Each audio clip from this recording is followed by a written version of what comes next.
Welcome back to Tahoe Tonight. Bryce Bennett with me from CALFIRE this evening. How are you? Awesome. Thanks for having me. It's always great to be here. Oh, it's always good to see you. Thanks for stopping by. You guys coming on into, well, you're always busy, but it just seems like we hear a lot more about our fuels and fires and our fire protection districts, and we come on into what we call fire season, but it really is 12 months a year. Right. Fire season is now year-round through the state of California, so we're just have a year-round presence. Granted, you know, it's snowing up here and there's snow on the ground, so we're not necessarily thinking about wildfire at that given time, but now's the time when we should start thinking about it. So the fire agencies around the lake do their part to help make sure that we can keep the lake fire safe as best we can. And the community can do their part, but let's talk about what we do. Yeah, what do you guys do? So we do a series of prescribed fires around the lake. What that does is it removes dead and down fuel, and it also helps the forest be healthy, because one of the things we need to do is make sure that we keep Tahoe really, really healthy.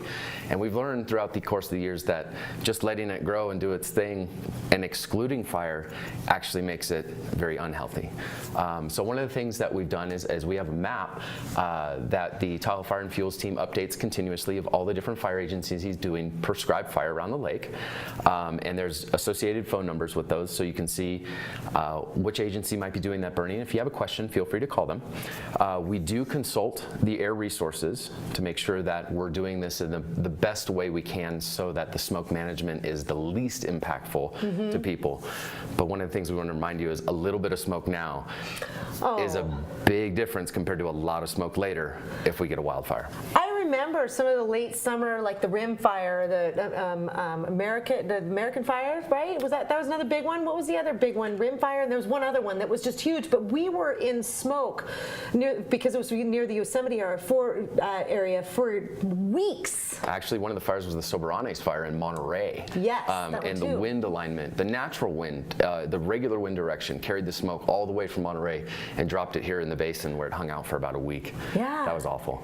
It was awful. So getting in front of it with control, where you are able to control the temperature of the fire, what needs to be burned, and get rid of that, and then keep the health of the forest along with that is really important. Right, and one of the reasons why we're doing this now is because we excluded fire, the whole fire department, agency in general, excluded fire, and that's what kind of put us in this pickle now. We've also built homes in the forest now, so we need to protect those homes. So what we're doing is we're limbing trees up 6 to 8 feet, thinning the forest a little bit just to make sure that there's not a competition for resources between those trees so they can stay healthy.